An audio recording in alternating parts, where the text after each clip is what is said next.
दमयंती का नल को जयमाला पहनाना सरस्वती देवी की आज्ञा से निश्चल शरीर वाली उस दमयंती के कामदेव से भी कठिनता से प्रेरणी तथा महुष की माला से सुंदर हाथ को पृथ्वी चंद्र नल के कंठ के पास पहुंचाया।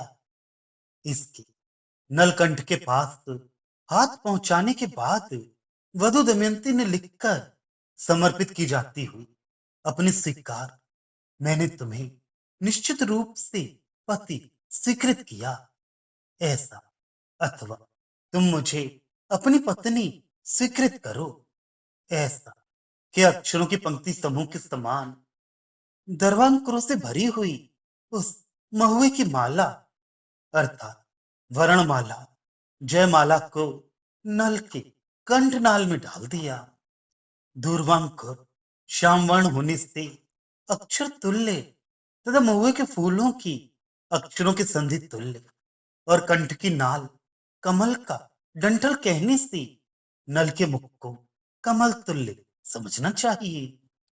राजा नल ने अत्यंत श्याम वर्ण अति श्रृंगार शोभा के समान दूर्वा से सुंदर अथवा श्याम वर्ण अति श्रृंगार शोभा के समान दूर्वा से अत्यंत सुंदर तथा पुष्पायुध कामदेव के पाश के समान उस माला को कंठ में धारण कर लिया।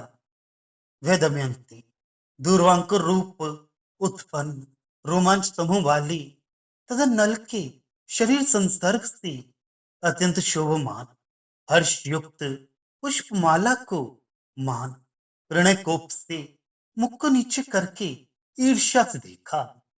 ऐसा मैं मानता हूं जिस प्रकार अपने प्रिय के शरीर संपर्क से रोमांचयुक्त शरीर वाली एवं हर्षित दूसरी स्त्री को देखकर कोई स्त्री मान से मुख को नीचा करके ईर्ष्या पूर्वक देखती है, उसी प्रकार नल शरीर संपर्क से दुर्वांकर रूप रोमांच युक्त तथा शोभती हुई माला रूप सपत्नी को मानो दमयंती ने मान से अधोमुखी होकर देखा।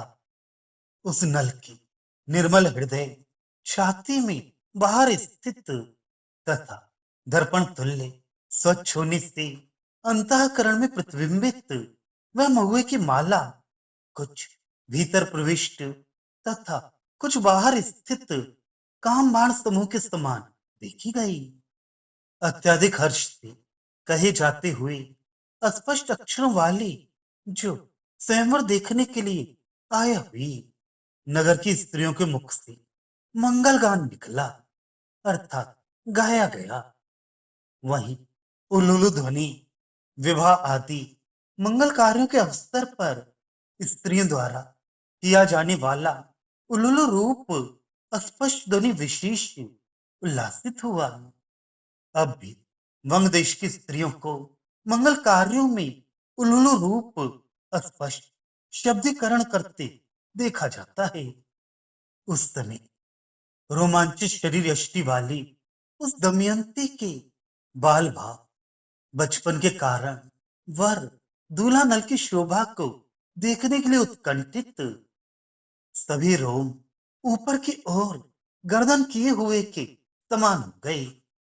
दमयंती के रोमांचित शरीर में खड़े हुए रोम रोंगटे ऐसे मालूम पड़ते थे कि मानो वे बचपन होने से वर की शोभा देखने के लिए उत्सुक होकर ऊपर गर्दन किए हों।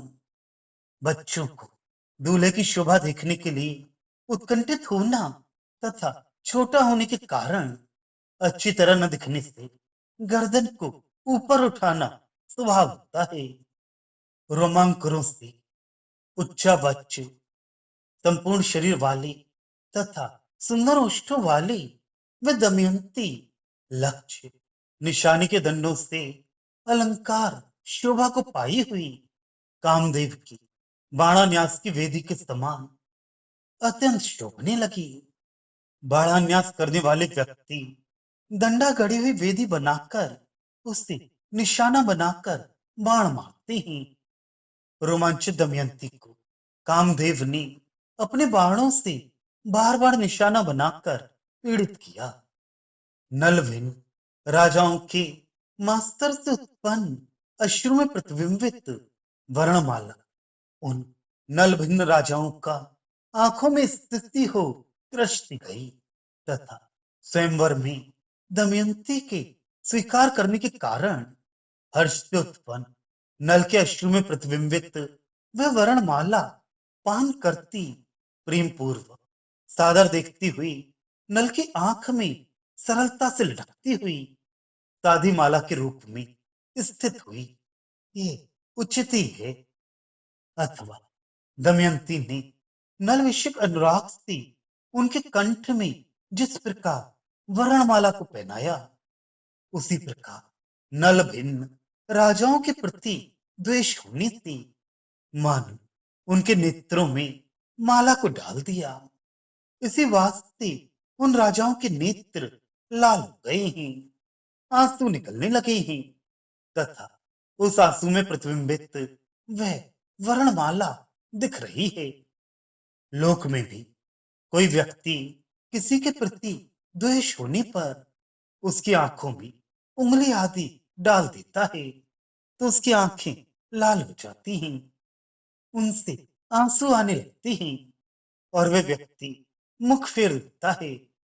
राजाओं ने भी नल के कंठ में वर्णमाला पड़ने पर दमयंती की प्राप्ति न होने के कारण नल विषय द्वेष होने से उस माला का नल के कंठ में पड़ना सहन नहीं किया और मास्तर से उनके नेत्र आंसू से भर गए तथा लाल हो गए और उन्होंने मुख फेर लिया। अथवा नल के नेत्र के भीतरी भाग ने हर्ष से विस्तार वृद्धि को स्वीकृत किया अर्थात वर्णमाला के कंठ में पड़ने पर नल उसे आंख फाड़कर अच्छी तरह देखने लगे। यह उचित ही है। किसी दुर्लभ वस्तु के प्राप्त होने पर उसे आंख फाड़कर देखना लोक प्रसिद्ध है। नल के नेत्र हर्ष से तथा दूसरे राजाओं के नेत्र मास्तर से अश्रुपूर्ण हो गए। नल ने वरमाला के पहनाने के समय में दमयंती के हाथ के स्पर्श से उत्पन्न हर्ष के अनुभव से पैदा हुए स्तंभ नामक भाव को उस प्रकार प्राप्त किया जिस प्रकार वे नल लक्ष्य वेद के अभ्यास के लिए कामदेव के द्वारा गाड़े गए खंबे के व्याज को बहुत देर तक प्राप्त कर लिए।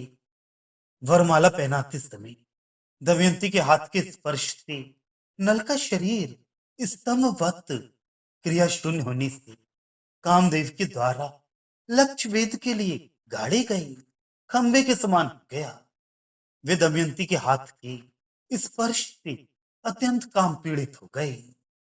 इस नल वर्ण के बाद दिक्पालों इंद्र आदि चारों देवों ने साम्राज्य को छोड़कर भिक्षा के समान तथा यौवनावस्था को छोड़कर वृद्धावस्था के समान स्वर्ग जाने के लिए स्वर्ग को जाते हुए उस सुंदर आकार नल के रूप को छोड़कर अपने शरीर सहस्त्र नेतृत्व आदि को नल के समीप में ग्रहण कर लिया।